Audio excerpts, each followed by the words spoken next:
It's been more than a year since our last trip to Gateway in the Integrity Octane Series, and it's been a long time coming. When it comes down to last year, the championship race really came into form with this event, the rise of a championship contender who we still see in this series to this day, and the points fight, which was oh so long, dominated by drivers who did not have wins. It changed at Gateway last year, and this could be the turning point today. We're halfway through the Integrity Octane Series 2024 season. This is your 15th race of the year, and the virtual Worldwide Technology Raceway plays host to all of tonight's racing. Welcome to the Madison 120 and the halfway marker for the Integrity Octane Series. Qualifying has just started and drivers have gotten on the way, and it looks like right now more than 10 of which are on the circuit of the 21 that have registered. I'll be your host for tonight's event. I'm David Kreutz, commentating and producing, and if you enjoyed tonight's content, well, we hope you stick around from here. We are just getting started and we're about 10 minutes away from the racing in real time. 3 minutes and 50 seconds are left on the clock. John Steele and the number 22, among others, have gotten on the way, and qualifying is in full swing. Justin Morton attempting to go for the double in terms of victories. He's one of the drivers that just joined the session, so make that number 22 as Galen Gidman jumps up to the pole position on his first lap and will not be able to get a second, and you can see him get loose. Looks like he's done and done. Lane going to be now in second by 16 1/1000ths, and Ethan is looking for a rebound. Right now, Ethan Lane does find himself second in the championship standings. However, he's at a less than average level of success, shall we say, with his results as of late, and Lane knows he has the speed, and it's been no doubt all throughout his career here as he jumps to the pole position by a quarter of a second. He's been, by and large, the fastest driver the series has ever seen, but he's not the most consistent, and that's what's held him back. So he's 5 points now out of the second place spot. He went and saw it go back in the hands of Nick Tarbuck. Nick was able to get it back last week, and Ethan fell back to third. Lane's going to need to do something today. I think a victory would be something, of course, he's looking for, which would be his 7th of the season to keep him back in the title running. Missing those races early is the real problem right now, and just trying to make up points when you have bad races, it's that much harder. Cody Smith going to be up on the wall, and he'll get out of it quickly. Cody coming down the start-finish line. He's 7th on the charts, right behind Ross Cato and Michael Lariah. Don Stevenson, who was the points leader coming in this event last year, well, he finds himself 8th, and Justin Morton is doing things differently. Shades of Daniel Mosteller. He was driving backwards to the very end. Tom Wetmore, the 51. Wetmore not attempting to double this week. He found himself, of course, doing it last week where he got a pair of 4th place finishes. Not going to be the case. He's back to only the Octane Series, at least for the time being. Wetmore won at this track in 2023, which was his first of 5 wins that season. Still looking for number 6. And currently finds himself tied for 2nd on the all-time Octane Series win list. He's one of the most successful we have seen in this circuit. And Wetmore knows he's got a lot of pace, but qualifying not the best so far. 13th of the 19 that have taken a time. Blake Cannon, the number 27, 4th place right now. Cannon made his Ignite Series debut, not just for the season, but for his career. Last night at Sonoma, came home with a top 10 finish. He was quite quick. In all honesty, I think it was a qualifying that really messed him up. He might have been able to go for the pole in that event as he tries to now. He's up to 4th. Blake Cannon just outside of the podium, but still row 2 as we speak. Cody Smith right now going to be in 8th, and how about we take a ride on board with Cody and see what's going on?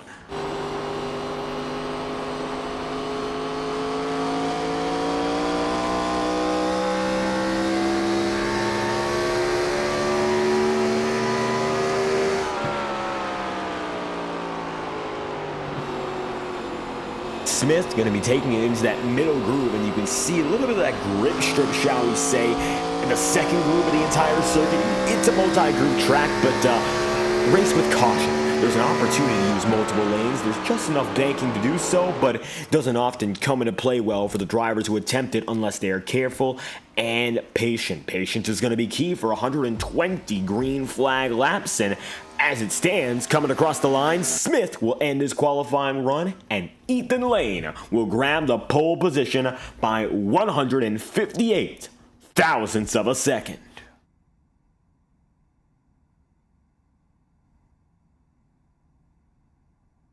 The track is once again empty as we head into our 5-minute warm-up session, so with a little bit of time on the table here, let's get to know your starting grid for the Madison 120. Ethan Lane, he needs a pole position, he needs a race win, and looking for an opportunity to get back on top of the circuit, he finds himself now in the pole position. It's a 33.652 with Sam Nieto in second, a 33.811. Michael Araya has been coming in hot as of late, and your championship leader now has a 140-point advantage over the next man. It's going to be Araya in third and Blake Cannon in fourth. Cannon looking for a pair of top 10s, if not more, to cap off a week of racing here in the Integrity Racing League. Galen Gidman's going to be starting fifth, and Nick Tarbuck, who got the win last week, is going to be position number 6. Ross Cato 7th, and Cody Smith then in 8th. Ninth place goes to number 47, Don Stevenson, and the man who got it done at Sonoma last night, 34.104 for Justin Morton,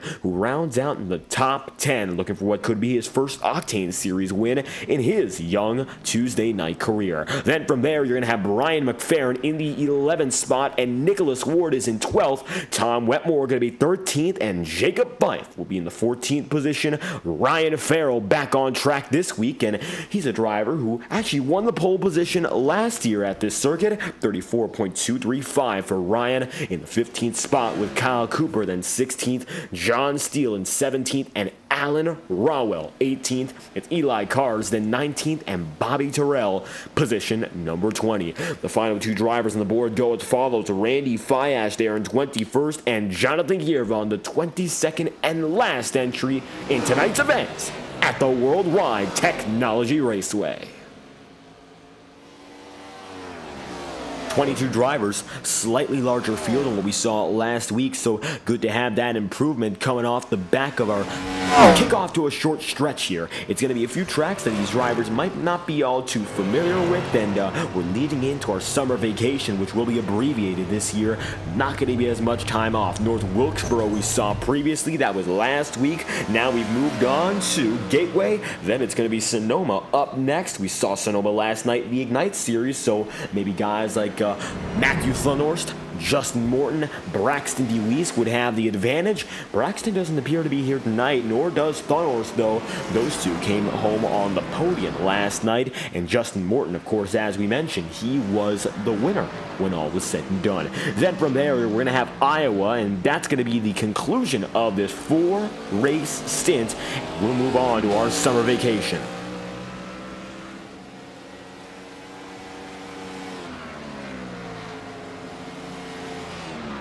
Ross Cato right now going to find himself third on the charts with about 1 minute and 45 seconds left. Here's Blake Cannon. He's right now the quickest driver in second practice. Tom Wetmore is going to be second, and Ross Cato is in third. And it looks like, slowly but surely, these drivers trickling in and getting times. Randy Fiash now going to be 6th, and Eli Cars there 7th. Track conditions are going to be the exact opposite of what we saw last night, except it's still going to be quite warm. It's very mild here in Madison, Illinois. In all honesty, the cloud cover is going to help these drivers out quite a lot.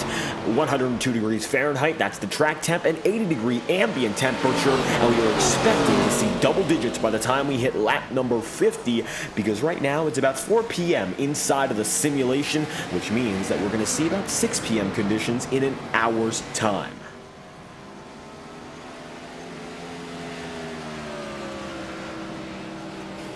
52 seconds left and counting down. Randy Fiash right now going to be coming across the way, and he's got, well, Nick Tarbuck right there with him. Tarbuck getting his third victory very recently, coming in on top last week at Wilkes County.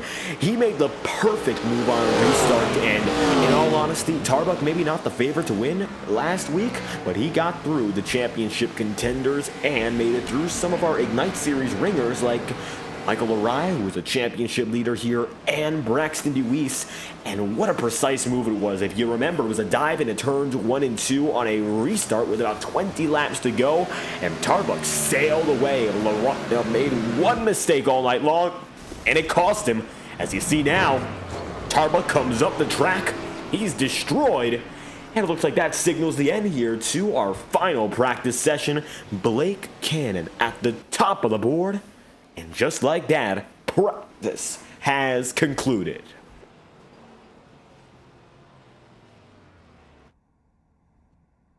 And now with the drivers once again emptying the track, this time, it is time to move on to our main event, a 120-lap feature, Cannon the quickest in final practice. And so we move on to the big show tonight here in Gateway. It's a competitive field week in, week out, and this track has brought out the best in this field previously. If you remember the fight between Tom Wetmore in the field last season, well, it went down to the final lap, and Wetmore just barely able to pull away in a drag race out of turn 4, and Tom's first career Octane Series victory, it did not come easy. You gotta work for it here in the Octane Series, no matter what driver you are, even if you're as quick as someone like Ethan Lane or Michael Araya or Blake Cannon, or if you got that finesse like a driver like Nick Tarbuck, Cody Smith, Jacob Fife, Wetmore. It doesn't matter. In a position to go for the victory, it is never easy, and we might see a fight that goes down to the very last lap. Track temperature is going to rise ever so slightly up to 117 Fahrenheit here as the sunshine once again beams down on the circuit. Expect that to stay the same for about the first half hour here, and then we come down to lower temperatures to end this event. The iRacing official pace car is due to get off of its starting position and take it into gear as the field runs out of the front straights.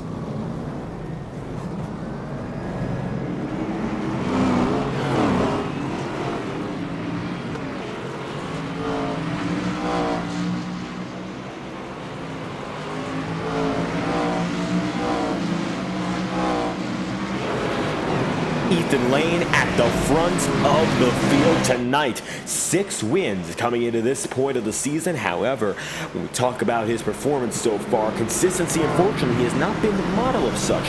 With his 12 races, he's gotten himself 6 victories, 7 top 5s, and 7 top 10s. So, besides that one victory, he only has one other top 10 to go with it.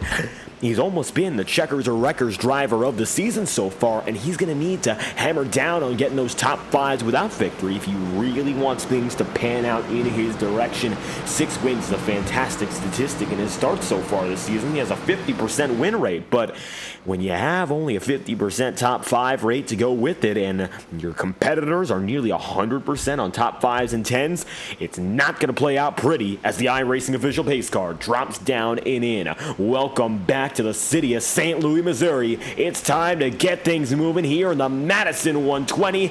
Ethan Lane and Sam Nieto lead the field to green. Welcome back to Gateway.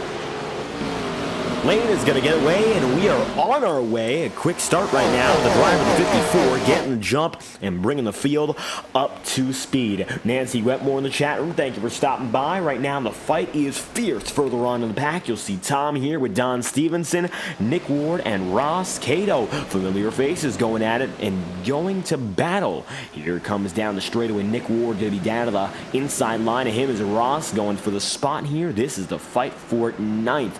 Ward up top, he's got a little bit more of that speed coming through and using that momentum off the corner nicely to barrel down to the back straightaway as Stevenson gets a little bit loose and he will fall down and in. No trouble though for Don Stevenson. He'll get back together. 15 races in out of 30, and admittedly, when we come down to this midpoint of the season, the big talking point, it tends to be the race after race churn until the playoffs hit. We're in the regular season's final leg now. We got through the early portion where you begin to understand who is the quickest driver, who has the best strategy calls, who are the drivers you want to look out for, and who might not be all too much in contention when it all comes to pass. So we understand who our top 10, 15 drivers are race in, race out by this point, which I'm sure most of the field understands who would be at the top of those rankings, who would be second, and so on and so forth. These races sort of mixed together in a driver's mind, I'd say. Don Stevenson now fighting with Jacob Fife right up to the wall, nearly making contact, but everything stays the same. It gets down to the point where you're racing these races, not just lap after lap, but looking at the big picture. And there is a big picture to go right with it. So I can't imagine these drivers are thinking all too much about the individual outcomes right now more than they are going for the points. And the point situation is different from driver to driver. Michael Laraya has gapped the field substantially in regards to points. So race by race standings would tell us a bit of a more interesting story than anything. Ethan Lane came in with a heater of a race. The first race he did, it was at the Las Vegas Motor Speedway. He was able to pull through with 60 points. Just about the maximum you can score is 62. So with that being said, even if Ethan Lane were to be perfect for 2 consecutive races, and let's assume Michael Laraya does not show up at all, Laraya would have a 20-point lead in the championship. That's how important the points are. 146 points is how far back Nick Tarbuck is. Then you look back to 149 for Ethan Lane. Both of them are in just about the same range, and those points are negligible. But when you look to the gap up to a driver like Ethan Lane, to Michael Laraya, back and forth, 140 plus points. That is 2 whole races he's behind, and those are 2 perfect races Lane is behind on. And we know Ethan Lane has a tendency to pull out the perfect run from time or time again. 6 wins and 12 starts is it's an impressive metric. We cannot get over that number. This could be his 7th if all were to go well, and he'd once again increase his own record as the all-time winningest Integrity Octane Series driver. 6 this season alone would just about put him standalone as the top driver in this series history. That goes to show how good Ethan Lane has been. The problem more so becomes how can you execute upon it, and he's had some races where it's gone bad, but maybe not of his own volition. We saw the disconnection at Dover when he was leading the way. That really messed him up, but there's got to be a way to rebound. If you're looking at it from the perspective of Ethan Lane, you've got to understand right now it's time to buckle up, lock in, and keep on driving race after race like there's nothing wrong, because right now nothing appears to be wrong. Michael Laraya chasing Sam Nieto, and Nieto is looking for a bit of a rebound race on his own. Yeah, Michael Laraya, he doesn't really need much of a rebound. 13 top 10s in 14 races. This would be his 14th.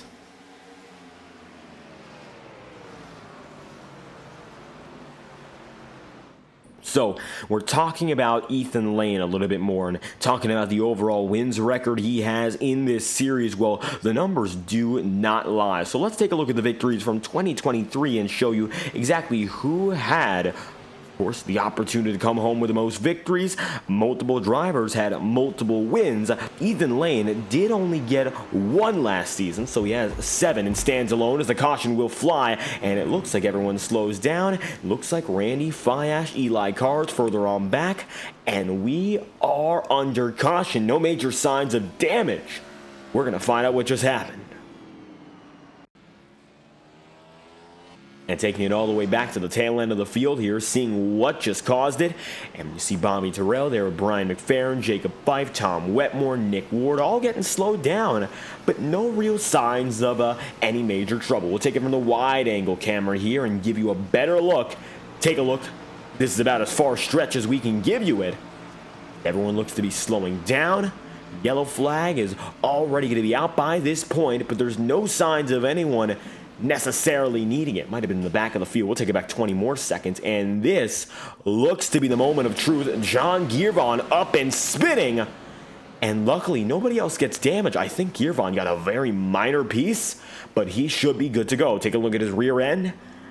Maybe a little bit of scuffing, but John Giervon should be fine, and the rest of the field is as well. 11 laps in out of 120, and we are once again pacing. Most drivers opt to go down to pit road. Ethan Lane, part of the few who decided not to.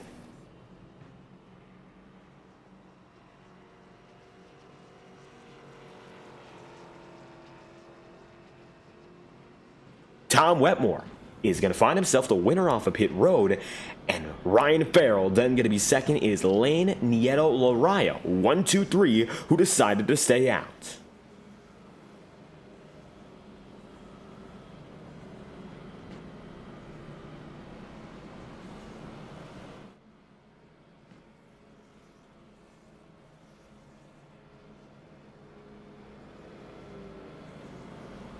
Now as the field settles in once again, Small incident going to bring out your first caution of the night. Looking right now, the 33 Giervon, he should be able to get back going on the lead lap, and that he does. So John now going to get on his way, 22nd and last as we speak, but it shouldn't be too much of an issue to get back with the field and maybe gain a few spots before all is said and done with this next stint. Ryan Farrell's going to opt to go through as well, and Farrell comes in at 19th, now 20th on the board for some extra service and perhaps some slightly younger tire. Ethan Lane holds the race lead with 1 lap to green.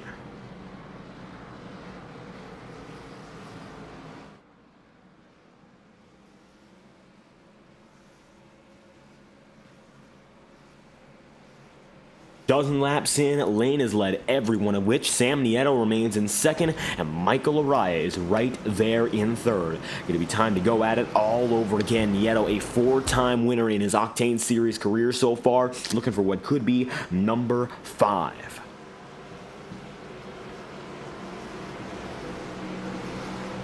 iRacing official pace car going to drop down and in. Blake Cannon now going to be right beside Nick Tarbuck, the biggest mover so far on the day. It appears to be Justin Morton from 10th to 7th, so no major shuffles in a positive direction so far. For the most part, if you started in a certain position, you're likely still to be there. Green flag and a fly for the first restart of the night. Lane gets the jump, and Sam Nieto matches him stride for stride until 1.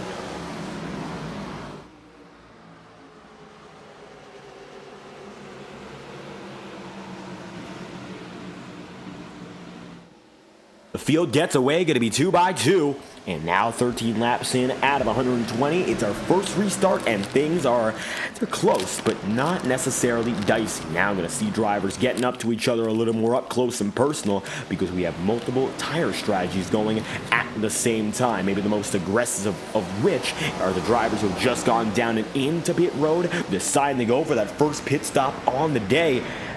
See how it works out here. The 47 going to be looking low on Cody Smith. Smith up top, and Ross Cato going even higher. 3 wide out of 2. Someone's got to give, and it looks like Don Stevenson might just be the man, and it looks like he will be. Stevenson going to drop off. Cody Smith going to surge through, and now Ross Cato decides to give in the most. And the number 12, who's trapped up top, he's going to lose several spots in one go.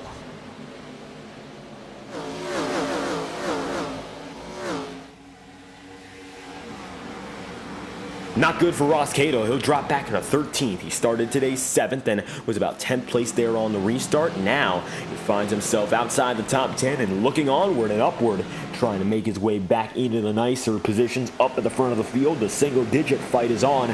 Don Stevenson trying to get there with Justin Morton. Morton currently has 9th, and Stevenson is knocking on his door in 10th. Looking down to the bottom side and all the way under. He will go. There is Stevenson, and he's going to be side by side now with Tom Wetmore. Wetmore up top, and Stevenson is down low. It looks like now a nice opportunity to make something happen as Don tries to get the moves to stick. Looks like it will, and Don Stevenson gets by Tom Wetmore with Nick Ward trying to double it up.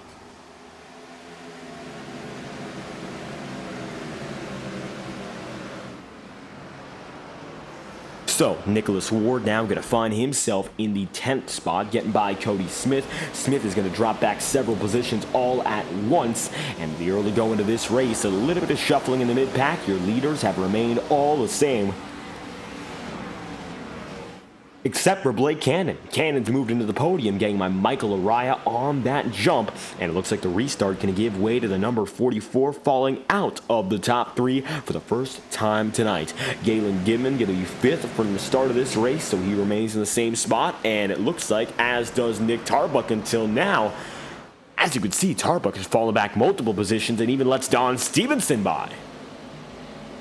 So now Nick Tarbuck could be in a little bit of trouble as Jacob Fife is making his surge up, and the reason being, the new tire brigade is now on the charge, and it's going to be this group of drivers who have the new rubber making their way in. Jacob Fife looks to be the first of which, and he is looking now to challenge Michael Araya. Araya would be the next target as they rush down the back straightaway together. There's Galen Gidman, and Gidman right now on old tires is getting swallowed up. Here comes Don Stevenson all the way up high. Galen Gidman gets sent, and Don Stevenson, well, it looks like he's going to make a mistake of some sort as the number 18 machine barely gets out of the way of it. Galen Gidman now finds himself down to 9th after being pushed back by Stevenson. The new rubber for Don Stevenson maybe giving way just a bit because he slips right up into the number 9, and Gidman ends up losing several spots in one foul swoop. Yeah, bad news for Don Stevenson there if it was to be an incident. Luckily, he gets away from it. For Galen Gidman, it really isn't any good news either. So now Galen going to have to put himself back on the trail looking for a rebound of sorts. And we'll see what he gets out of it, as currently it's going to be Jacob Fife coming right up on 3rd place. Blake Cannon, he got by Michael Araya, and he did so with ease, and now looking to take that next driver away as Nicholas Ward's coming up. Ward on new tires is quick as well. And you're seeing now the benefits of having that new rubber. It's coming into play big time now. The advantage is clear. That time by Jacob Fife ran a 34.941, whereas Ethan Lane ran a 35.063. So even though Fife not as quick that time by, he's still able to make a gain and gets by Blake Cannon and Michael Araya successively. Araya gonna have to give away multiple spots there as Nick Ward comes into the picture and getting pressured to lose spots. It is bad news right now for the 44, and Araya, not liking what he's seeing, is gonna fall out of the top 5, and it looks like the strategy really not playing to his strengths here. And the problem is, if you're not really on the strategy, there's so little you can do to make something work, because on older tires, you're almost naturally slower unless you've been saving them perfectly until this point, which is, again, unlikely if you're up at the front of the field. Right now, you have to face the fact that there are drivers that will be quicker than you, and we are beginning to see them come up.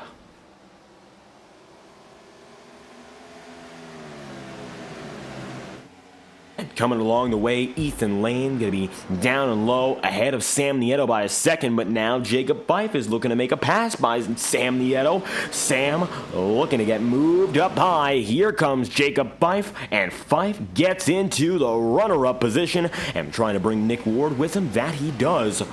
Ward is up to 3rd. How about that for Nicholas Ward, looking the best he has all season long, and we say it a lot about Ward. He seems to have this speed that it comes every so often. It's occasional, and he happens to have good runs time and time again.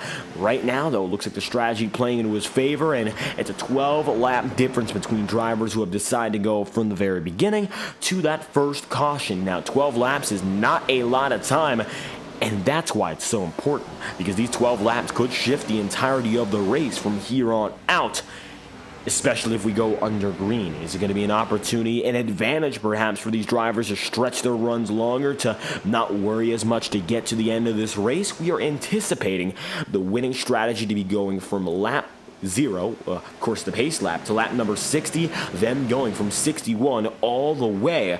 So for a guy like Ward, for a guy like Jacob Fife, they both gotten the first caution in, and likewise they've gotten the first pit stop in. They're about 12 laps ahead on that cycle, so realistically they could get up to about lap number 70 without having to worry. And from 70 to 120, that is about a 50 lap stint, and they will go 50 laps from this point onwards. So I don't know. I think right now Fife and Ward might be in the best position among others, as Nicholas Ward right now finds himself in third. Sam Nieto is fighting to keep himself ahead of Blake Cannon and Don Stevenson. Both drivers here who are on different strategies. Cannon, who's right now trying to hold off Don Stevenson, really not doing the best of jobs, but that's just because of how much harder it becomes. Here comes Stevenson right up top, the 47 making a move, and Blake Cannon is going to be passed.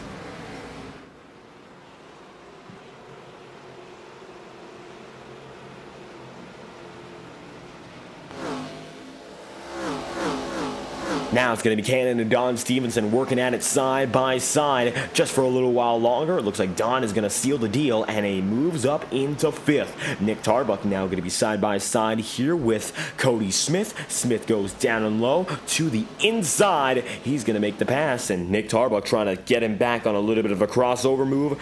He cannot quite get the right results. Brian McFerrin now going to be in 10th, and Bobby Terrell in 11th. Kyle Cooper and Galen Gidman now looking at each other, and Gidman, he suffered the most of it. Contact with Don Stevenson, shooting him slightly up the track, and when you lose that confidence in the car, it seldom comes back on its own, and that is the side effect that Gidman is facing here in that RSVP number 9. How about we take a lap on board here with Gidman and see what's going on?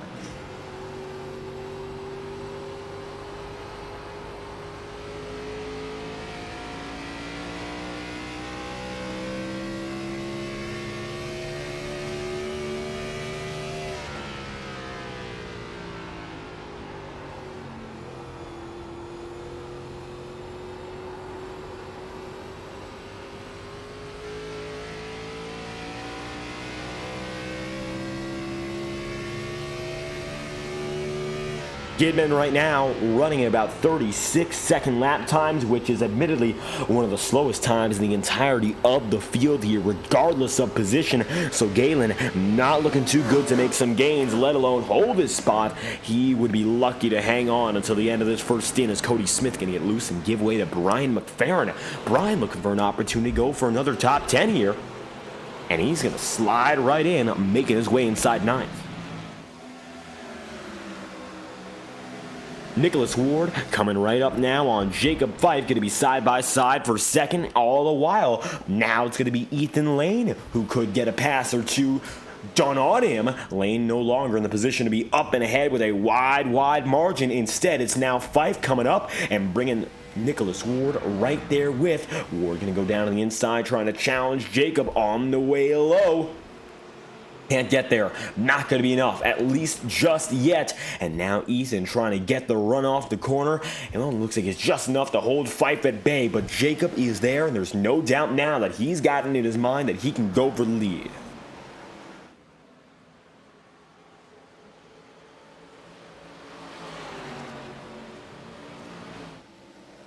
Now it's going to be Ward looking down at the bottom. Jacob Fife once again trying to hold second. And at the same time, Ethan Lane, he has got to be loving this. Even though it looked like both of them, their target was Lane. Now it's going to be each other. And coming off the back bumper of Ethan Lane, it looks like now Fife and Ward are getting at each other multiple times over, heading side by side, but haven't been able to make the pass. Jacob Fife ending up higher here. He should have a little bit more momentum off of the corners, whereas Nicholas Ward perhaps with an opportunity here to get a nicer run if he just slots back in, and he will slot back. So, Ward going to move back down and in. It's going to be Jacob Fife now again firmly in second. They might have just used up their stuff there, and that might have given away the battle. Ethan Lane now in a much better spot.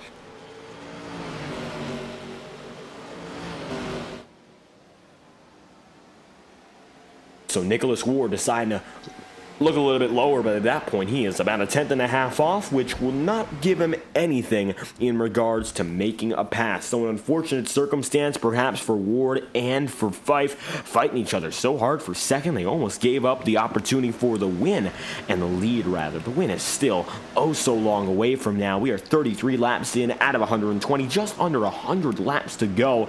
The bulk of this race is still right ahead of us here. Blake Cannon going to be right now in 6th. He's in the mix with Don Stevenson and Sam Nieto. That's another battle that's going on here. And Cannon, He's going to try to hold off Michael Araya. Looks like Michael's going to look all the way under. He's going to cut things deep here, whereas the Swindell, number 27, opts to go a little bit higher, and coming off the stripe, going to be a little bit of a drag race, and it looks like it's going to be Cannon at the line with the advantage, but just not enough to hold out for the position. He's going to be shot up a little bit higher. Not enough to make it happen again, and it's going to be a bit of a stalemate. Don Stevenson and Sam Nieto in a similar spot. Stevenson with one Octane Series victory coming out of Charlotte Roval last year. Still looking for his first chance here in the ovals. And Stevenson was strong here at Gateway last year, running inside the top 5 amidst guys like Ryan Farrell and Tom Wetmore. Just wasn't able to pull it off when the going got rougher at the end. And photo finish, Wetmore got the advantage and he got the victory. However, Tom currently runs in 13th.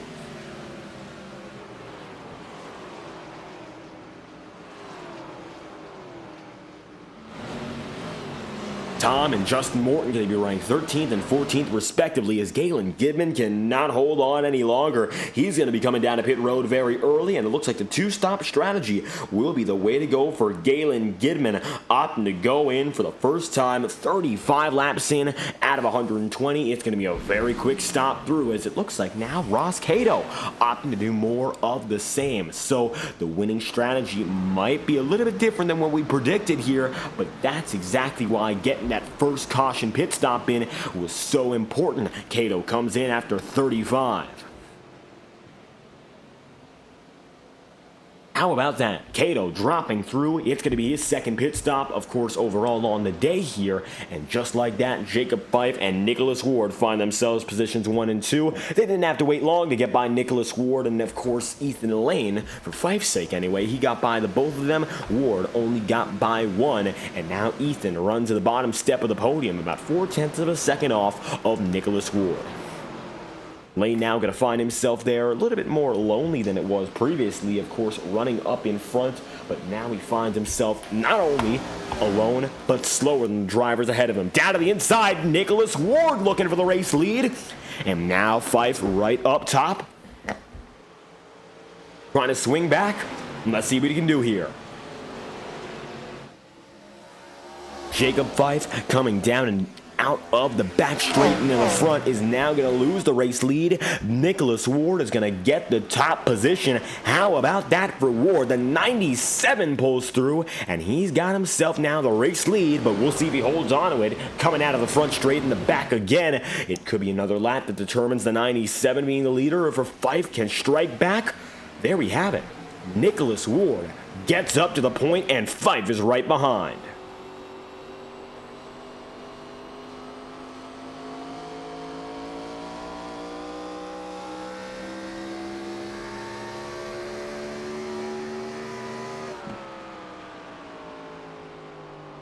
Fife is right there. He is looking for the opportunity to slice right back into the race lead. Nicholas Ward playing it about as well as he has all season long. Ward is a man who I think should have one victory, at the very least, in this series already. But, you know, it's always the woulda, coulda, shoulda problem for these drivers. And Ward, he almost had it Bristol of last year, which I think was his defining race. It was a do-or-die circumstance for his championship hopes, and he had to do. It was a victory or nothing for him, and he led the better portion of that race. Cautions at the end slipped the race out of his favor, and as such, Ward is still a winless man. But tonight, he's ahead of both Fife and Lane. Lane, of course, a driver looking for win number 7, but also looking for a championship rebound. And additionally, Jacob Fife, a man who's also looking for his first Octane Series win of the year. He broke the long-awaited drought, of course, getting his first Ignite Series win, which came at Talladega just a few months ago, late April, as a matter of fact. And now, Jacob's looking to make himself a 2-series winner in the same year. Octane Series, he got 3 victories last time around in 2023. Has not been able to break through just yet, as Sam Nieto is going to lead Nick Tarbuck in. You can't even see Nick Tarbuck. He's hiding right behind the number 2. Now you see them both for a little bit, and they're going to come in after 41 laps. So the winning strategy is a little bit different than what we anticipated here. To stop might be the way to go for these drivers at the very minimum. It might end up being a 3-stopper for a driver like Nick Ward or Jacob Fife. We'll see how much longer they stretch it, because a 40-lap run, it would get Nicholas Ward and Jacob Fife 10 more laps. We'll see who else goes any longer. I would expect some drivers can try to get up to 60 here. Ethan Lane might try to go for 50 plus. More to come, though.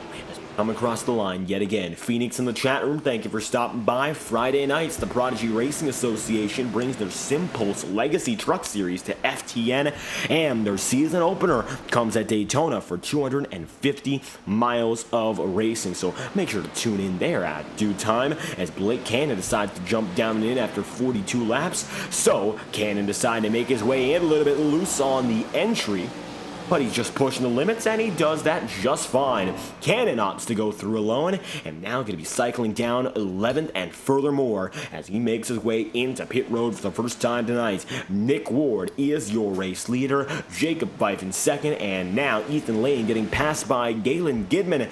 Gidman looking good on young tires, and of course every driver looks that much better when they're on a new set of Goodyear rubber. And I'm sure Gidman is feeling real good about what he's got here. He's due to come across the straight again, working down that front straight, trying to get by Jacob Fife. Shouldn't be too hard. And Michael Laraya also making a lane for these lap drivers, hoping to get themselves back on the lead lap. Gidman up to Ward, should be able to make it happen quite easily here. He is stuck to the track like glue. Relative to Nick Ward anyway, take a look on board of Sam Nieto, and Nieto's going to try to make the same move in just about the same space. Big dive for Nieto. He stays right there with Galen Gidman, and that was the moment he needed, not only to get up to Gidman, but now try to pass him. Sam Nieto, what a move there to get back on the lead lap and make a pass for position. Not bad at all for the number 16, Galen Gidman. Hey, he's going to be throwing a spot back here, but not a major loss. And Sam Nieto charges in, and he shows everyone who's boss in that circumstance anyway. Nieto is going to be up to now 16th, and when we cycle out, he should come out about 7th when all things are said and done. Ethan Lane coming down end after 45 laps, and it looks like now most other drivers have made their way in, not touching lap number 50 tonight. Simply not going to be possible here in Madison, Illinois. Lane drops down and in, and Justin Morton is the last man surviving. Estimates would say Nicholas Ward and Jacob Fife could only go about lap 60 at the very most if the drivers here, who are of course going down and into pit road early in the race, get the same chance to get the exact same stint distance down as their competitors who have not gone down to the pits once until now. Morton still on the track, running in the tow now of Tom Wetmore, definitely going to help him out. He finds himself 7 seconds behind the leader in Nicholas Ward, and right now running across the back bumper of Tom Wetmore is all he needs to do to stay just about in line. Morton, now the last driver to look out for, 47 laps in, out of 120. Keep your eyes peeled. Morton, he's going to be the final driver on the first stint to go down to pit road. Then the drivers on the alternate strategy will make their way.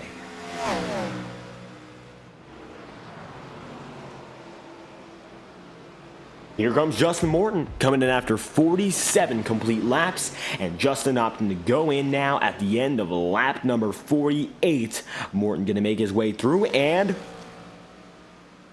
no trouble for him. Now we're on to our next drivers on a different set of strategy, and I think the estimates are going to show Nicholas Ward unlikely to make lap 60, even if he were to go all the way fuel saving here, so it's not going to be easy.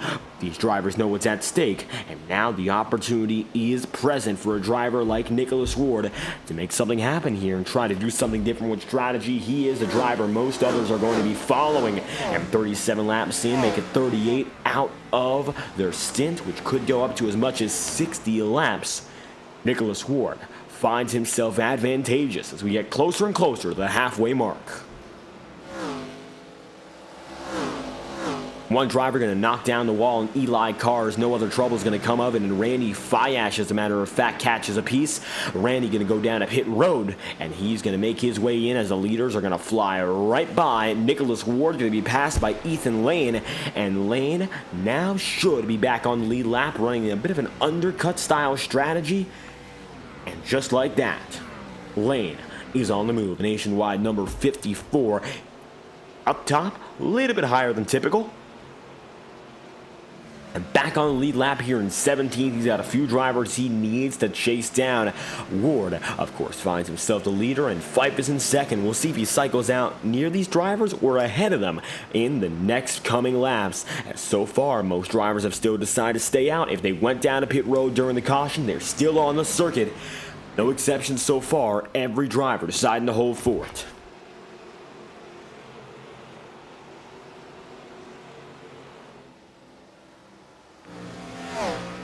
Kyle Cooper right now finds himself in 7th, fighting again with Bobby Terrell.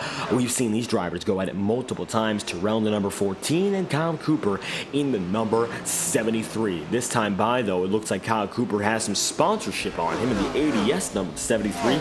Usually he's got himself a matte black paint scheme or an all-white paint scheme. Today, though, he does have a few colors on him. He's got the blue, he's got the yellow, he's got himself, of course, the skirts, which are painted a bright red. So, colorful bunch for the number 73, whereas Bobby Terrell sticks with the same old, same old. He is bright white.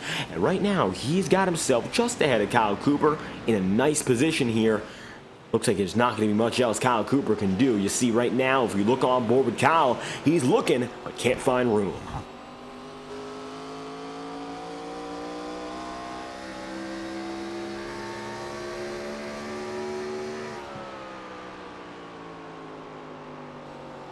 Everyone's stuck in a rhythm. John Giervon went down to pit road, by the way. He's going to be the first driver of those who went down under the caution to go to pit road as well.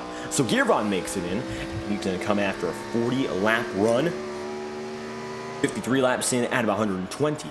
It's a really good spot to be in right now if you can just keep holding on. If you're a driver who went down to pit road later, like we're seeing with Kyle Cooper and Bobby Terrell, maybe saving going to be a higher priority right now for Cooper, as he's going to let Randy Fiash get there with him.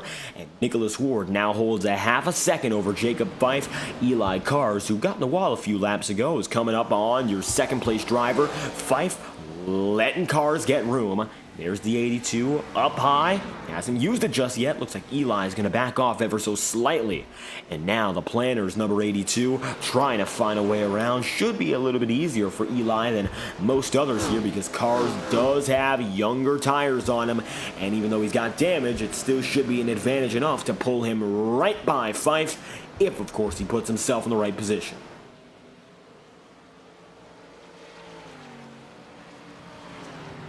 Kyle Cooper, Bobby Terrell, the closest battle on the entirety of the circuit right now. Brian McFerrin is going to be 5th, and Cody Smith now 4th. They're separated by about 1.5 seconds, if not a little bit more. And Cody Smith right now going to find himself further back to Don Stevenson than he'd like to be. That's more than 1.5 seconds, coming in at nearly 2 seconds at its most. Cody right now going to find himself in 4th, which is not at all a bad run from 8th position on the board up.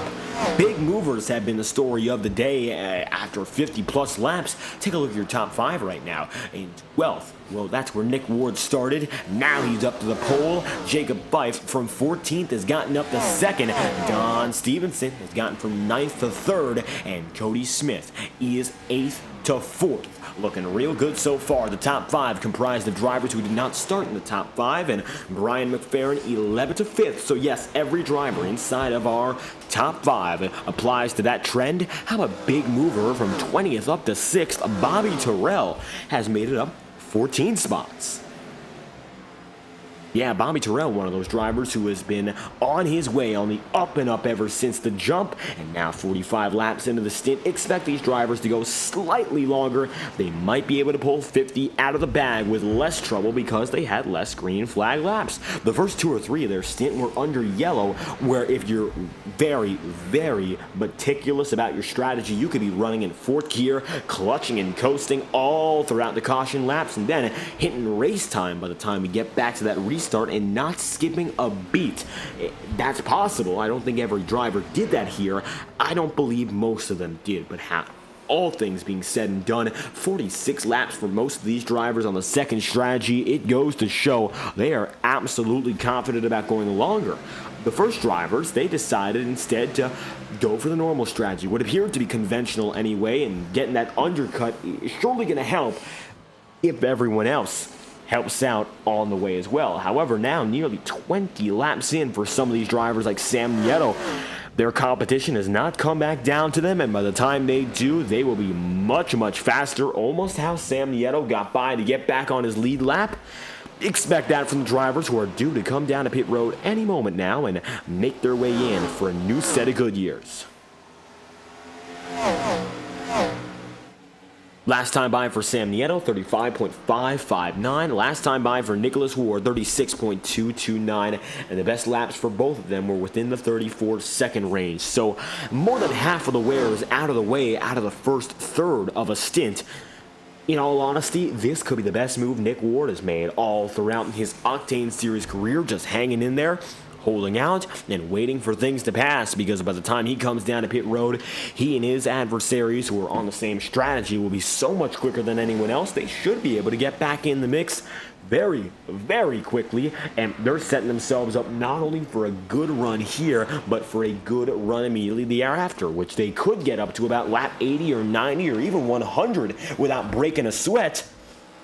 Okay, so we are now 60 laps in out of 120. Looking at the numbers here, if they were to duplicate this run at verbatim, per se, it would be up to a lap 110. Is Ward going to try to stretch it 10 more laps?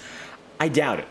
But I'm thinking now they're trying to get it as close as they possibly can to make it a splash and go to get to the very end of this race. 60 laps remaining this time by. Let's take a look on board with your leader, Nicholas Ward.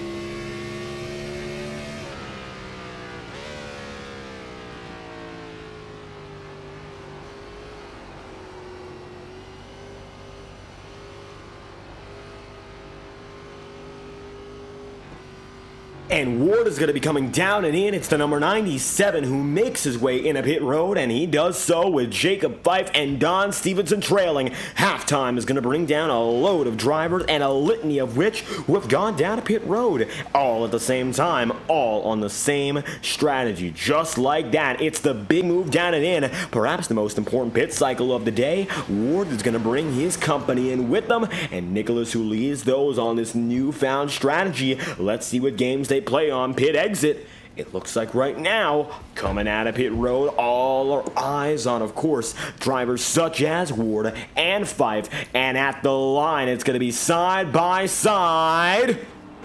I think Ward barely got it. Nick Ward might just have the advantage, and coming out of pit road here, yes he does. Ward is going to put the gas down first, and Jacob Fife is right there behind him. This could be the effective move for the lead when all is cycled out. Just like that, Tom Wetmore gets up to the point, but now Ward and Fife get back on the way, and both of them having quick pit stops, 40.6 seconds on pit lane in total, dead heat. And Jacob Fife now going to be on the way as Nicholas Ward is off of the track. And we're watching our disconnection logs. It looks like Ward is still with us, but that is not usually a good sign, because if Ward has something like that happen to him, well, it typically means there might be connection issue due to follow.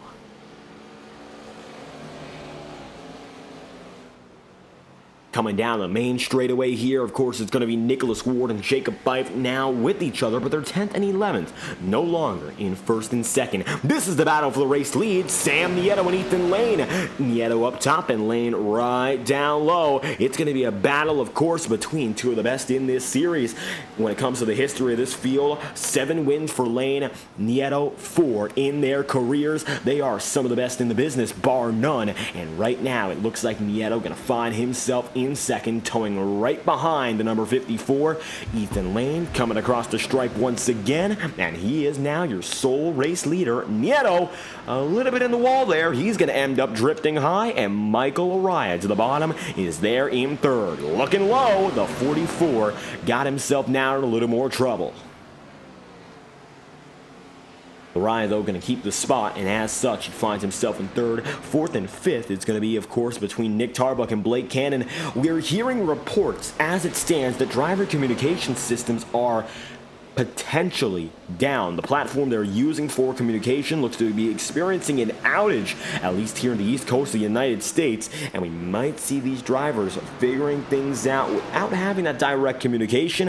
iRacing might be the way they go for the time being. We're monitoring reports about iRacing. Of course, their communication should be fine, but other drivers might be having trouble. We are hearing that Discord, the platform used for the Integrity community, is temporarily going to be disabled, and there looks to be an outage as it stands. Drivers will not be able to directly talk to each other, at least for the time being.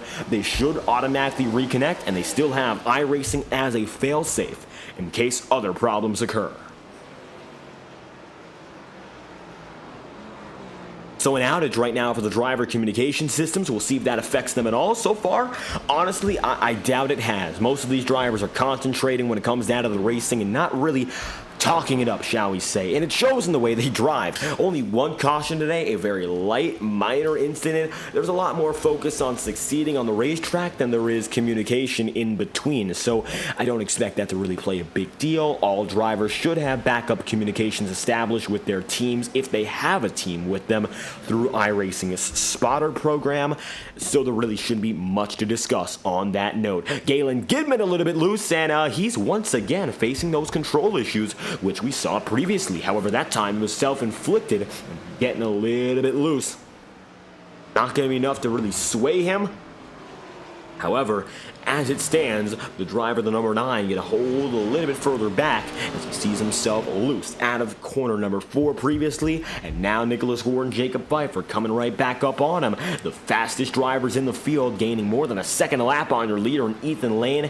They'll need to gain at that rate for about 25 laps more consistently to get back up to the top of the charts. 16th, 9 laps in. Very nice run so far for Ethan Lane. And Lane finds himself up and alone, letting Sam Nieto and Michael Araya know who's the top dog in this event.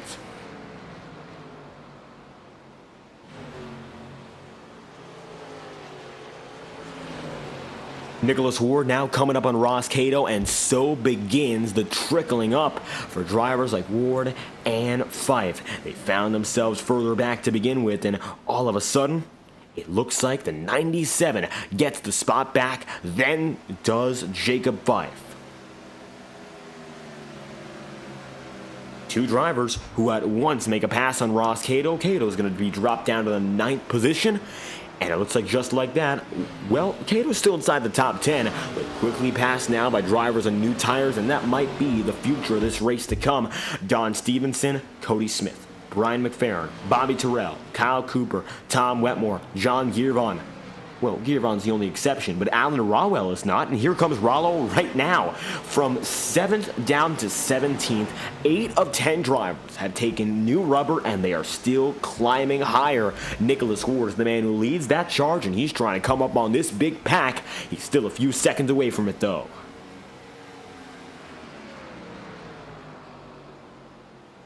With that being said, we're now 50 laps remaining, so let's take a look down your top 10. And starting off at the front of the field, it's going to be the number 54 of Ethan Lane. He leads the way, and he's led from pole for the majority of this event. Then you got Michael Araya 2nd, Sam Nieto 3rd, Blake Cannon 4th, and Nick Tarbuck position number 5. In the 6th spot, it's going to be Justin Morton, and it's Nicholas Warden 7th, Jacob Fife is 8th, and Ross Cato is 9th, with Don Stevenson rounding out the top 10. For tonight's event, as we always do, we'd like to thank Next Level Racing for their support in providing these Integrity Racing League broadcasts to you.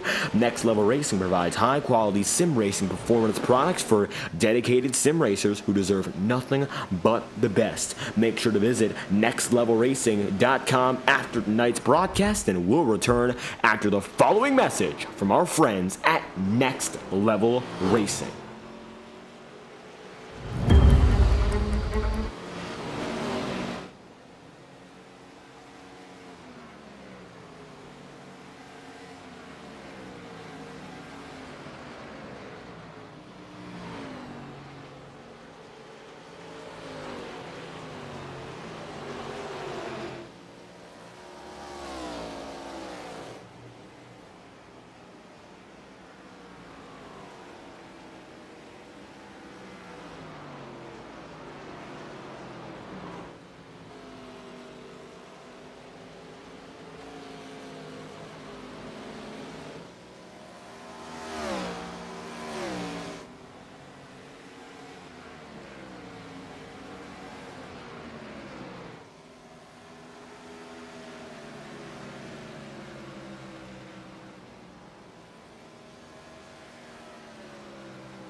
47 laps to go, and coming down to 46. Ethan Lane is the man on the mission, leading the way, but now it's all down to Nicholas Ward and Jacob Fife, who still find themselves to be it's noticeably quicker than Ethan Lane. Marginally doesn't sell it all too well, the reason being they're still more than half a second quicker each and every lap, and I don't think that's going to change within the coming 10 or 15, and that could be all the difference right now. 8.5 back. Ward is still charging hard, knowing this could be an opportunity at a first victory, and he does not want it to slip away.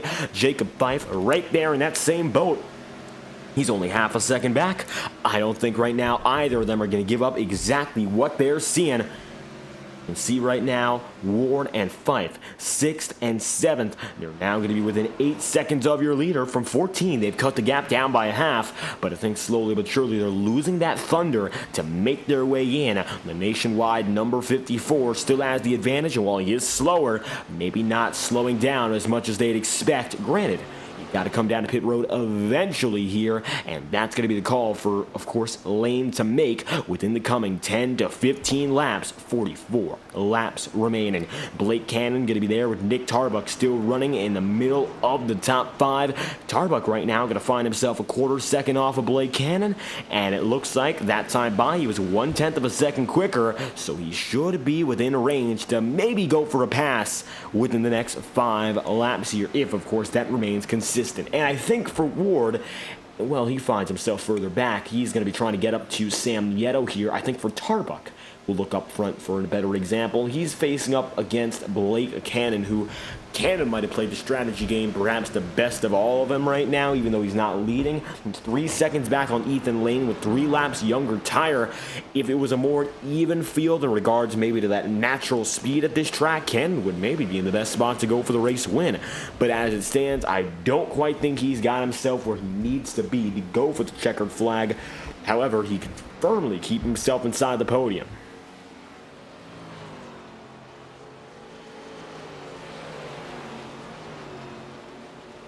Tarbuck is decided to lie back, staying within 2/10. Sam Nieto's now going to be within a second of this fight, but I don't think Sam is in any way having the capacity to make something happen and gain those spots back. As a reminder, just a few laps ago, he was in that fight with Ethan Lane for the lead, and he's dropped back now to 5th in a field that is spread out overall 4 seconds from Lane to Nieto, so the gains have been made on Lane's side and not really on Nieto's. Sam fading back as Ross Cato decides once again to be the first driver to come in. He is splitting this race in near perfect 42s.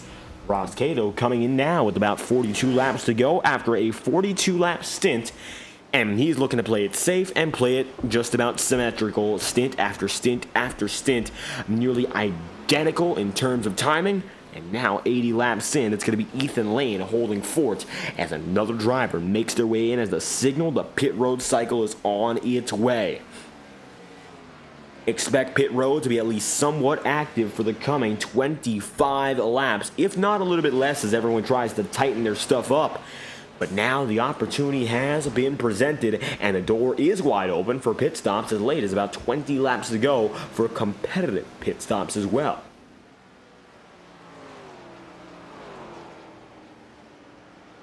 But the question becomes, Nick Tarbuck right now with Blake Cannon, Michael Araya, Ethan Lane, and this group at the front of the field. It's a group of 5. They're the bundle at the front of the pack, and they've kept themselves up there for a real good portion of this race. And it looks like now with the Ward and Fife behind, they've got themselves in a really nice position to hang on without much trouble. Sam Nieto going to opt to go down to pit road this time by, and he's going to be the first of this group to make their way into pit road, expecting shorter pit stops for this group, of course, stint to stint wise anyway. And maybe the big advantage for the drivers who decide to stay out was the fact that yes, they will have a shorter pit stop overall. Splash and go might make the difference. Maybe it's a potential they go for a 2-tire strategy. Doesn't look like anyone's tried it yet in the entire field. I don't know how feasible it is just yet. That all comes down to how the drivers are going to race it. But if these guys like Ward and Fife, they can go as long as 25 laps more safely. 20 laps into this stint and 25 to go would bring them down, 14 remaining in the race. Nicholas Ward and Fife alike could make that happen as Ward looks to have another big connection blip. Is he still with us is the big question. That would promote Jacob Fife to the net leader of this strategy if Ward has truly disconnected. And the signal for Ward just came in once, just came in twice. And you would see him blipping in and out. I think we might have just gotten Ward back. Nicholas Ward is still with us, but he had a little bit of trouble there hanging on. And Sam Nieto's now blinking too. And both drivers jittering back and forth at the same time. They've come together again. So maybe some connection issues across the board here as Nieto and Ward at the same time are flickering. Sam wasn't doing that previously, by the way. It just looks like something's happened when his internet or his connection or otherwise, and now he finds himself flickering rapidly back and forth, and Nick Ward with a long pause to get us back here. And as such, the 97 going to drop down to pit road, this time by his choice. Split the stint, don't go crazy, get in sync with everyone else. That will leave Jacob Fife alone. And he's now going to try to go for the strategy. Maybe he'll just come in the next lap. Very few drivers have signaled coming in just yet. The last pit stop signals came from the previous stint. So we'll see whether or not Jacob Fife opts to make his way down and in this time by, or if he decides to go for the riskier route. Right now, the benefits of that pit cycle that they went in for a little bit later have almost worn off entirely here. So Fife's got to be careful. Got to choose the right thing, but it's tricky to find out what the right thing is when 35 laps still remain. There is time on the table, and that could change how this race plays out. So Jacob's got to think ahead and also think about what he's seen behind him now. Make the right call. Hopefully, it ends up truly being the right call. It's all in his hands here as we're coming down to the tail end. 35 laps to go. Justin Morton right now going to get in the wall just a bit and bang up once. Cody Smith there in 6th. Might have a competitor, and Smith has made his way back inside the top 10. Morton is loose. Justin saves it, and saves it quite nicely, but Justin Morton, that could have been much, much worse. Luckily, he keeps it together as Nick Ward gets by Galen Gidman, and it's already on a hot pursuit of the lead lappers, hoping to get that lead lap status right back.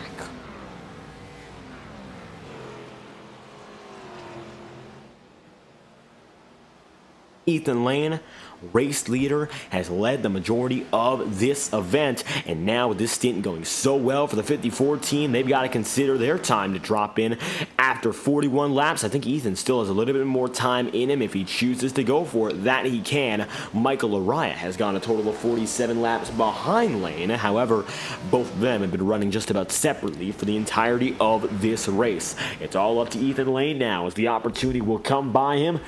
There's Sam Nieto, and this could be what convinces him to come down for new Goodyear rubber. Nieto gets right by and gets there quick. Sam is on a total now of a 3 or 5 lap stint age deficit. It'll be a deficit by the time he gets back in cycle anyway, because Ethan Lane will have 5 laps younger when he gets back out. 33 laps to go. We're going to make it 32 this time by. Blake Gordon also looking to get his lap back.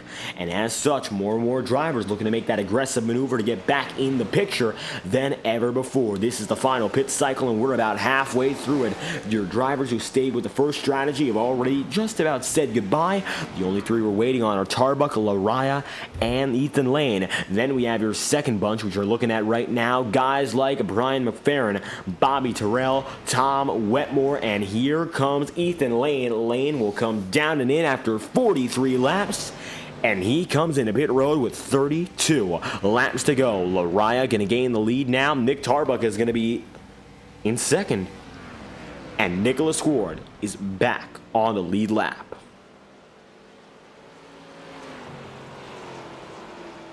With 31 laps to go this time by, we'd once again like to thank our friends at Next Level Racing for providing all the coverage you see for tonight's event. Next Level Racing is the official sponsor and partner of the Integrity Racing League and are providing our championship prizes for both the Octane Series and the Integrity Ignite Series.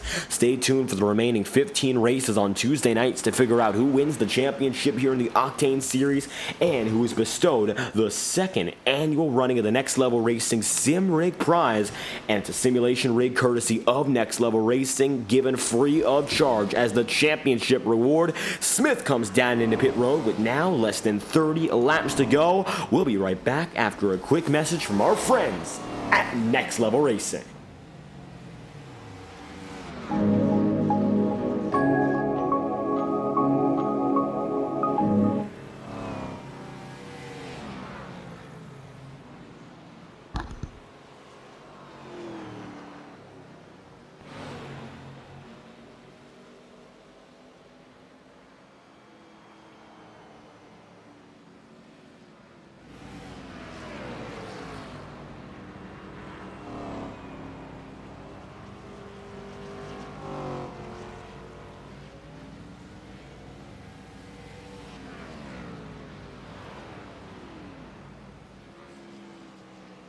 29 laps remaining. Tom Wetmore is cycled up to the race lead, and as such, it's going to be Cooper in second and Blake Cannon there in third. It's a different look in the field right now as Jacob Fife has decided to go down a pit road himself, and now he's in the mix with Nick Tarbuck, toe-to-toe with the number 4, and right behind Gidman, Cato, Lariah, and Nicholas Ward now is 0.3 of a second behind Ethan Lane. It's been the best race Ward has had all season long from end to end so far, but he finds himself now with an advantage over Lane in tires. 5 laps. My question is, and I think everyone's going to be asking this now, is that enough to take down Lane, who's looking for what could be his 7th victory of the season, en route to pulling it back together and getting an over 50% win rate? This would be his 7th win, his 8th top 5, and his 8th top 10.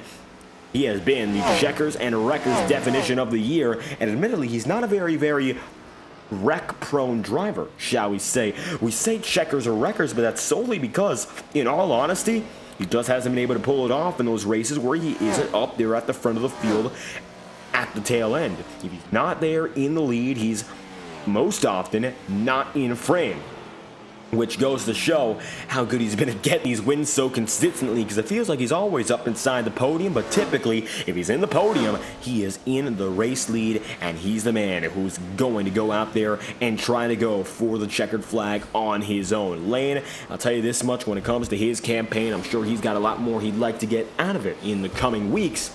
Done a real good job so far of collecting those victories, and now looking for another, maybe putting him back over the edge as Kyle Cooper, Tom Wetmore both looking at each other here.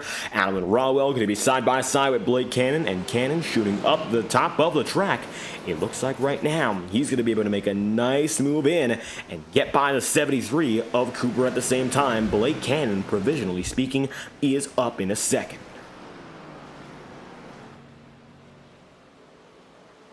And looking at the most recent run so far for Ethan Lane, we talk about his statistics. Well, May 21st of 2024, that was his most recent victory at Charlotte. He was able to pull through with a victory then, and, well, his previous start was at Kansas, where he finished then in 23rd. At Dover, he finished 25th, and April 30th, which was Legacy, Texas, it was his only non-victory top 5, a 5th place in the Lone Star State.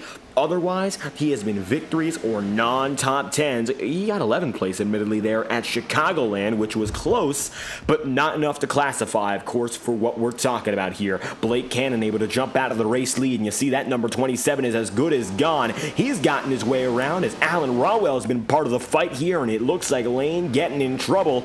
And while Lane fights the lapper, Blake Cannon looking for what could be the perfect ending to his doubleheader with 24 laps to go.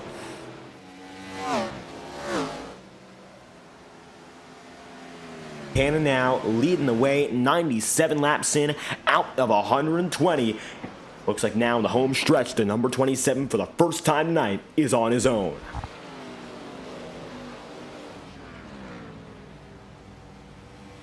We'll see how much longer that lasts, though, because Ethan Lane has been able to make up more than half the distance in just 1 lap.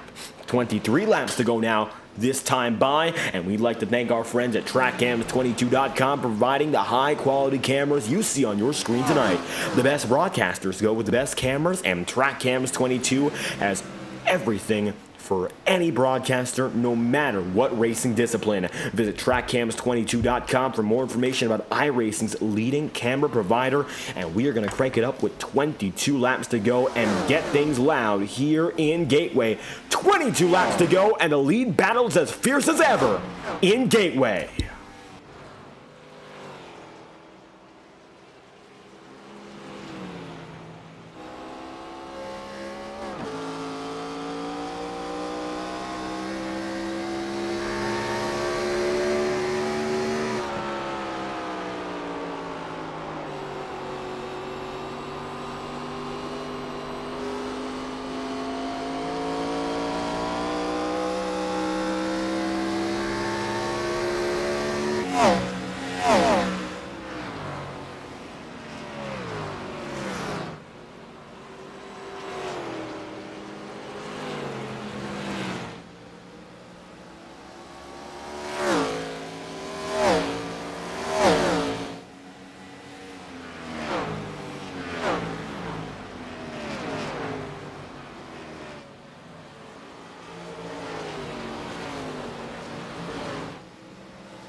Ethan Lane has the lead back with 16 laps to go. And as such, that number 54 in a real good spot to go all the way. He got the lead back with a little bit of a Blake Cannon error. And now Blake going to find himself rounding up to the second spot overall. He's still inside of the podium. Hasn't lost entirely the ground that he has built, and Sam Nieto remains in third. Sam having a pretty good day in all honesty. Might be one of his best races of the season if it stays the way it has. Sam Nieto overall, a driver who is no stranger to getting that success here in the Octane Series. However, this season, and I'm sure it's the way it's felt for many drivers, it has not been as easy to come home in victory lane, especially with the level of contention we've seen throughout this title fight. Coming into the 15th race last season, well, Sam Nieto found himself in a real good position, but this season he does have one victory and then 5 top 5s and 6 top 10s. Sam has gotten it done before, and the opportunity for him, while limited, looked to be somewhat solid. And we talk about the victories that he's gotten. Well, we talk about the stage victories. However, no checkered flags have gone his way just yet. So, compared to the fact he had multiple victories last season at this point, it's a bit of a step down. However, he still finds himself inside the top 10 in points, 10th as it stands, and due to make a gain or two, it looks like he's right there alongside Kyle Cooper and Ross Cato, having a better race than both of them. And with 13 laps to go, he should be able to make a spot change and take one spot or two up in the standings to get back inside the single digits.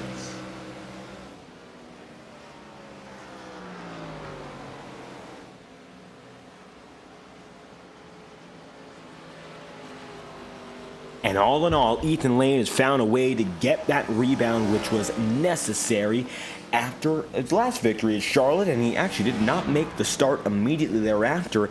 And we mentioned that his most recent attempt was at the Charlotte 300. However, we haven't seen ourselves race after that point, and it was, of course, Charlotte, where got it done in a thriller of an event Monday and Tuesday night. Ethan Lane had a bit of a calmer event to deal with. Didn't have to worry all too much about the hectic nature of that track, North Wilkesboro, we previously went to. That was last week, and Lane was not there. So he ended up losing a little bit more in the point standings simply on that basis, but the provisional is what bails him out. So doesn't have to worry all too much about that being a problem. Now just honing in his skill with 11 laps to go again, and we are seeing a lot of drivers shuffle in and out in connection here. On our side, we look fine, but we saw about 5 or 6 drivers blip for a moment. Maybe iRacing having a little bit of a problem itself. However, everyone is still driving. We shouldn't have to worry about anything of that nature. 11 laps to go this time by, and Ethan Lane finds himself at the top of the board, coming down to only 10 laps remaining, and we're going to present to you our final message of the day, courtesy of our friends at Next Level Racing. We'll return after the following message from nextlevelracing.com.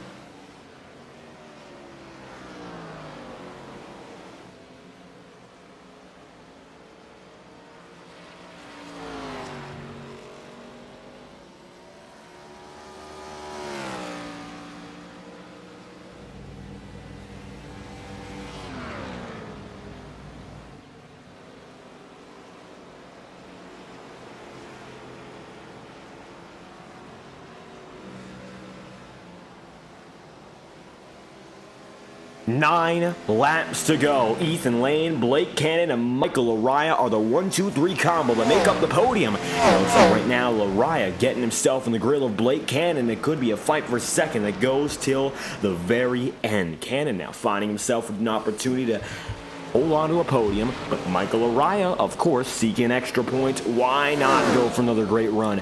Of course, Lariah not liking the fact he's behind Ethan Lane, but I figure at this point it doesn't matter all too much. He's got over 140 points of buffer. Why not try to pat himself out a little bit more? And going deep indeed, it's the number 27 of Blake Cannon up high, and it's a move down low for Lariah. Doesn't stick it on the first try, but of course, at first you don't succeed. You can try it once again.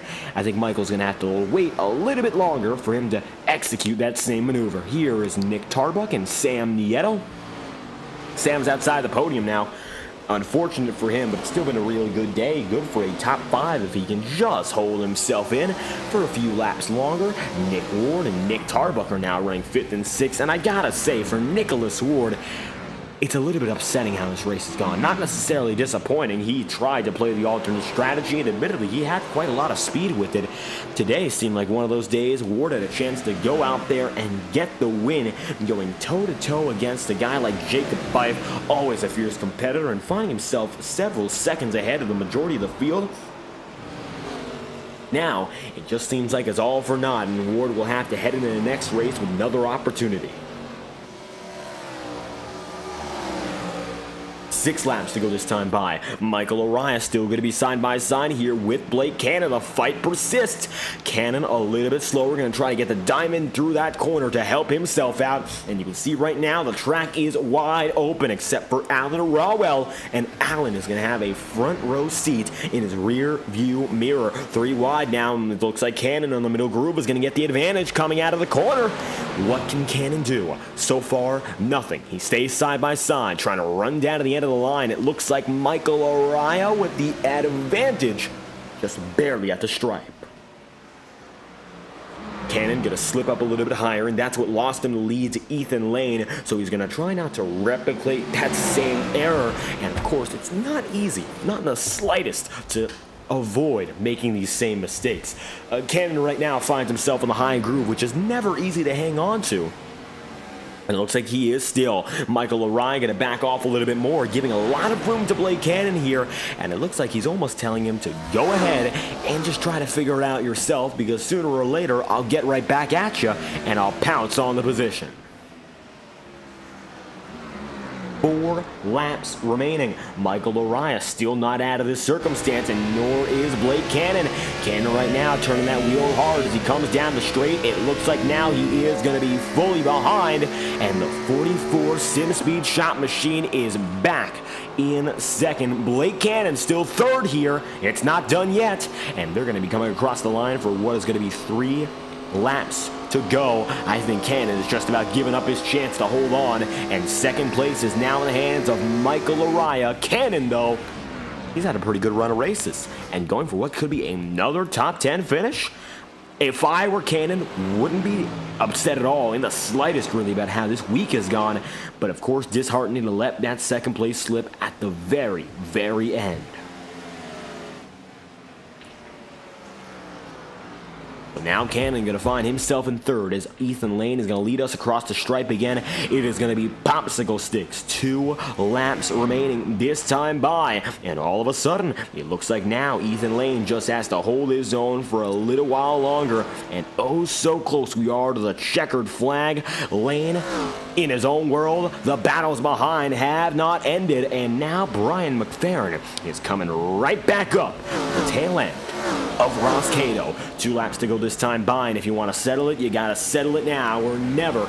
It all comes down to this point. McFerrin finding himself going a lane higher here on Ross Cato, trying to look for the opportunity, can't quite stick it, but there's 1 lap remaining, and the final lap for Ethan Lane has come into play. Win number 7 for Lane, which would move him even further up, breaking his own record. The most wins in a single season. He would be the undisputed leader of that category, tied with Seth Noel coming in, but tonight he will be the sole driver on top if he pulls through for 2 more corners. Coming out of the final bend here in St. Louis, Ethan Lane has been dominant tonight, and in a night where he needed it most, once again, returning back to victory lane, Ethan Lane wins from the Worldwide Technology Raceway. Checkered flag flies for the 54. Michael Araya in second. Blake Cannon third. And the podium is settled. Coming across the line, though, this time by for Brian McFerrin and Ross Cato. A drag race, and Tom Wetmore's going to spin. And Ross Cato, he gets the pass on Cody Smith. Wow, Ross Cato, what a move.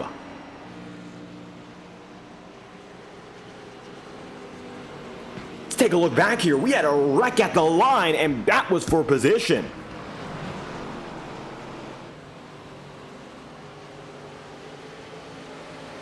coming across the way. Wetmore looks to make contact there. Yeah, Cody Smith gets in him, and then Ross Cato barely gets through, and he makes it at the line in 10th, snagging a top 10, stealing a top 10, and Tom Wetmore comes home in 16th as a result. What a way to get the position while Ethan Lane burns down the house.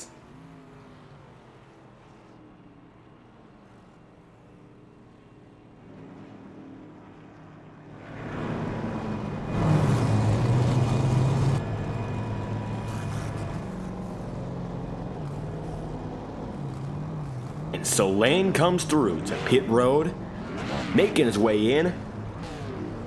And the day is done for the number 54. Ethan Lane has once again made it happen. His 7th win, a record high for a single season. And the all-time wins leader made his way back down to the pits.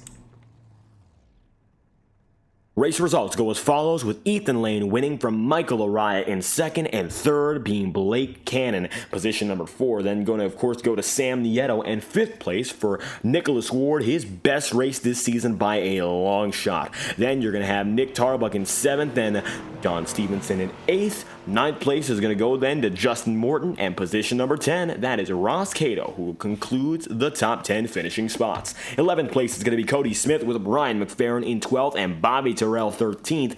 14th is going to be Kyle Cooper, and 15th is Galen Gidman, with Tom Wetmore 16th, and 17th place then going to Alan Rowell. It's going to be 18th, John Girvon. 19th, Randy Fiash, John Steele in 20th, and to finish it all off, Eli Carr's 21st, and Ryan Farrell 22nd. Only one retiree on the day, and Ryan Farrell. Everyone else made it within 5 laps of the checkered flag. Ethan Lane was in a world of his own again tonight, and we mentioned the championship racing coming in. He needs perfect races, and he got just about a perfect race tonight, about as good as it can get here in a very strategy-filled race. Only one caution, and just about every goal he could hit, he went for it, and once again, Lane in the victory lane. How about that for Ethan? His 7th of the season, and it's the single season high. Ethan Lane at the halfway point of the season here. It's your 7th win already, and we didn't see you last week, so we knew you needed a victory today, and it looks like you made up for it and then some here. The checkered flag falls your way tonight in Madison, Illinois. How about that run? Yeah, that was fun. Wasn't expecting the setup to be as free as it was, but it definitely made for the skill with the car and the track combo a lot more important rather than just pointing it and turning it left and hoping it sticks. Overall, it was fun. Strategy was definitely interesting with a couple guys going for stage points, and then the rest of us going for the win. And going for the win tonight was a split strategy, but it seems like just sticking with what we saw to start, it was the best way to go. So you stayed up there with the front runners who decided not to go down a pit road to begin this race, and that paid dividends going all the way. How was it like, though, working the strategy out? Because we saw a multi-stop race, which at the ovals sometimes we don't see under green. It was definitely different, and it didn't make it an any easier event, but you still pulled away. Yeah, no, it was definitely interesting. I knew if it went green, the right strategy call could be like 45, 46 the first run, and then around lap 90 for the final stint.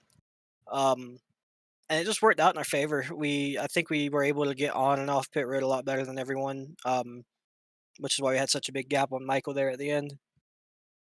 A big gap, making sure nobody could get back up to you there, Ethan. Well, when we talk about this circuit, we only visit it once a year here in the Octane Series, so not a lot of opportunity to sort of prepare for it, and track conditions quite mild. In all honesty, I think the big surprise was tonight, that one yellow flag being oh so early. We had multiple last year, and it was definitely a change of pace. How was it like out there, understanding, of course, there was just about no break in the action? You think that influenced the way you were driving?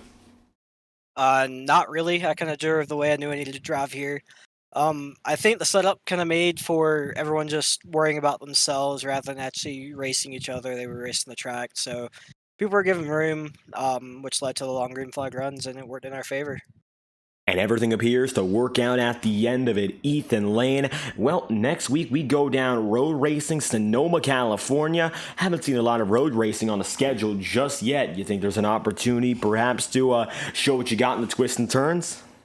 Possibly. Sonoma's not one of my favorite road courses, but we'll see how it goes, especially in the Gen 4 car. Throttle control will be really big just to keep the tires on it. And with no cautions, if you make a mistake, you're pretty much out of a shot to win. So basically just keep it on track and hope we come out the right way. And hoping to come out right once again, Ethan Lane getting a victory here in Gateway. If you have anything else you'd like to add after tonight's event or any shout-outs, we'd love to hear it. Thank you for putting these broadcasts on every week. And also to Jacob and everyone over at Integrity for putting this league on every year. Races like that prove why this is probably one of the best leads on iRacing right now, where we go to a tough track, tough setup, tough car, and we can actually put on a really good show. So, yeah. That being said, Lane tonight putting it on to the front of the field and driving away when it mattered most. Checkered flag is yours here in Gateway. Thank you for your time. Thank you. Now with Ethan Lane on the way, Michael Araya going to be up next. Araya today in a fierce battle with Blake Cannon till the very end, and you came out the winner of that battle to get in a second. It was a hard night here in Gateway, and overall coming through with another very solid finish. The points lead firmly yours at the end of the first half, and started in the podium. You finished there too, Michael. What's it like? Well, I feel like second place is probably what I deserve tonight as far as speed. Just solid night overall. I think everybody was playing catch up to Ethan tonight, so yeah, I think that's as good as I could have gotten tonight. And there was a time during the race where strategies kind of alternated. We had an early caution. We had some guys come into the pits. I elected to stay out along with a few other drivers. And about quarter through the next run, we got passed by those drivers with fresher tires. So ended up falling back a little bit and decided to kind of roll the dice a little bit and try to leapfrog them, and by pitting early during that green flag cycle. And I think that certainly helped, and just overall solid pace tonight.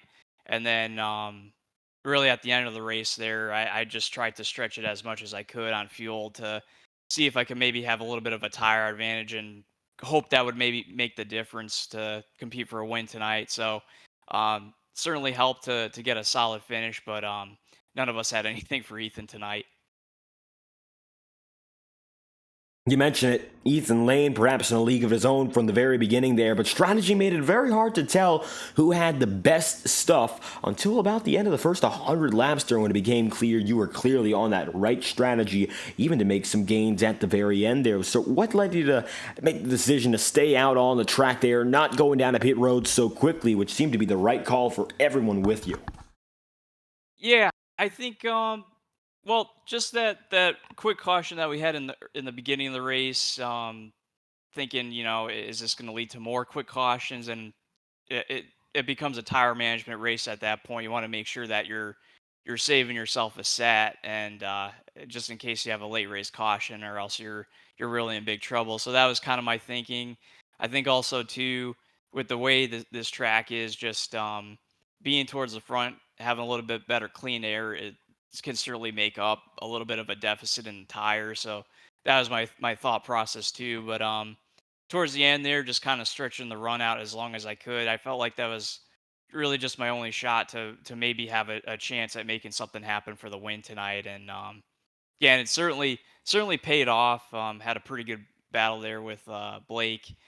But yeah, it was definitely a tough race. I mean, we were fighting for grip on corner exit, and then as the run would go on, you're just getting tighter and tighter on entry. So it was just fighting that balance as it would change, and making sure that you were smooth getting back into the throttle. So definitely feel a little bit worn out after this one.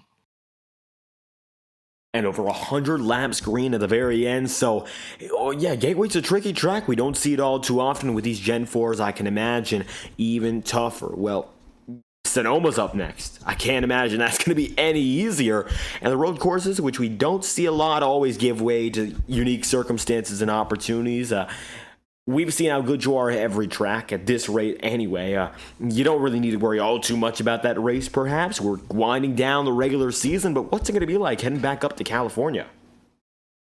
It's certainly going to be a big challenge. I think unless you're somebody in the league that runs maybe other series that are road racing specific, I think this is going to be a big challenge for everybody. Um, if we're all in the same boat, where we've been just running oval stuff, or like the NASCAR discipline for the past 3-4 years, I think it's going to be kind of a rude awakening. It's going to kind of lead us back into the Gen 6 days where we're really fighting for grip off of the quarters and just having to be super disciplined with the throttle, but it's going to be even more severe. So I would almost argue it's going to be kind of close to North Wilkesboro in a way with how loose that setup was. It's just going to be a huge challenge. I think just you can't get flustered if you're racing somebody side by side. You have to be super disciplined, not mash the throttle. If you're going too hard, especially early in the run, I think you're really going to pay the price. So, I think certainly track position is going to be quite important and just kind of run your own race. But yeah, I'm looking forward to it. Like you mentioned, I'm in a good spot on points, so it's you know not a do or die race by any means for me. I think it's just I'm looking forward to the challenge and just kind of see where I can stack up. And we'll see what all happens. Head back to the road course racing in a week's time. Once again, stacking up real well here in the oval side. However, another podium finish. Michael Arai, this is your, well, I believe we've had 14 races you've been inside the top 10 of now, and consistency prevails to end the first half. If you're any final shout-outs on your mind I'd like to make, we'd love to hear it. Yeah, I got to give a shout out to Sim Speed Shop, of course. Got to give a shout out to Sam Nieto. We both had solid runs tonight. Both did a good job executing, so that's always good as a team. Got to give a shout out to, of course, IRL as a league. Just another solid night overall as a group, having some long green flag runs there. And of course, yourself, David, for putting on the broadcasts. Well, Michael, we thank you for stopping by once again, second of the day here in Gateway, and we thank you once more for your time. All right, thank you. Michael Araya on the move, and today Blake Cannon pulling through for a podium finish. Strong run for the 27 team, maybe slipping back just a bit at the end, not to your liking, but from fourth to third, making gains and pulling into the top three, Blake. What a race it was here from Gateway. What a long race. Yeah, that's for certain. No cautions after that first 12-lap stint where we got the one and only break. You, in particular, went pretty long, 36 laps at the end. Most of the drivers not able to make that happen on that last stint. Yeah, I kind of got behind on the second stint as far as when I pitted, and I didn't have a good pit entry. So, um, being 3, 4, 5 seconds behind Ethan, I kind of had to do something different. So I just stuck with the number I'd put in my head before the race, and that's what happened. I mean, I just didn't do a good enough job on the last run getting through traffic and stretching out as much as I could have. I mean, if I do a little better job, I might finish second, but I didn't have anything for Ethan. Well, it looks like tonight everyone's telling us that nobody had much for the driver who ended up winning in Ethan Lane, but you were there with the rest of the field, and it looks like you were about the best of them for a good portion there until the very end, fighting amongst Lariah, Nieto, Nicholas Ward, and holding herself in a really good position until the tail end, even with those strategy woes. What was it like figuring out this track, knowing it might have been your first time here with the Gen 4s, and eventually keeping yourself competitive? Yeah, absolutely. The track was pretty tough. I didn't feel comfortable all night long. I mean, I felt like I was decent in one corner and I'd give all the ground up in the next corner. And so my braking points and brake bias, I just didn't feel comfortable all race. But I felt like my pace was halfway decent. Um, I think if you mire Ethan back in traffic and make him work harder, it's definitely gonna close the gap up. But Like when he passed me for the lead on the last run, and I just blew the corner and didn't even give him a run for his money. I mean, you can't give somebody like that clean air and clean track and let them determine the pace and expect to run with them. But to be able to run with Lariah and Nieto and a lot of those guys that have been really fast this season, it makes me feel good. Definitely got a little bit of work to do, but I feel comfortable going to Sonoma. I ran the Xfinity Carter last night and was decent. Just got off on strategy, so I'm looking forward to it. Just I need more of these consistent races, getting top threes and top fives, and we'll be good shape. And another consistent run here in the number 27 team. Well, maybe a chance to do something different. A lot of drivers have their own opinions about road course racing, but it's no denying we're heading there next with Sonoma, California. What are your thoughts about heading back up to twists and turns to get the second half moving? I personally love Sonoma.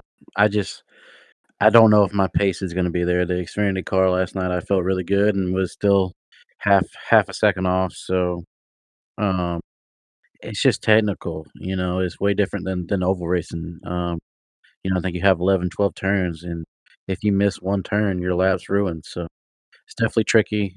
Gen 4 car, there's going to be a lot of wheel spin. So um, I'd say the guys that are able to get in hard and on their braking points and not slide the tires and get to the gears good and keep the rear tires on are going to be the best. But it should be a good race.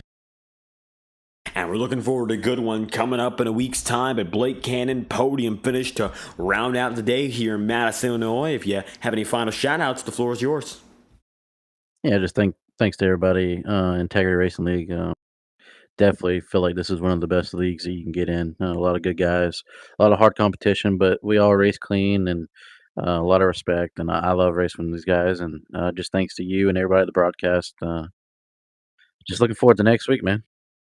And we're looking forward as well. Blake Cannon, third place on the day here in Gateway. Thank you for your time. Thank you. And with Cannon on the move, the number 27 rounds out their podium for tonight's event. It's Blake Cannon third, Michael Arias second, and Ethan Lane collecting the checkered flag tonight in Gateway. That is Lane's 7th victory on the season, and we've mentioned how well he's done so far in this campaign.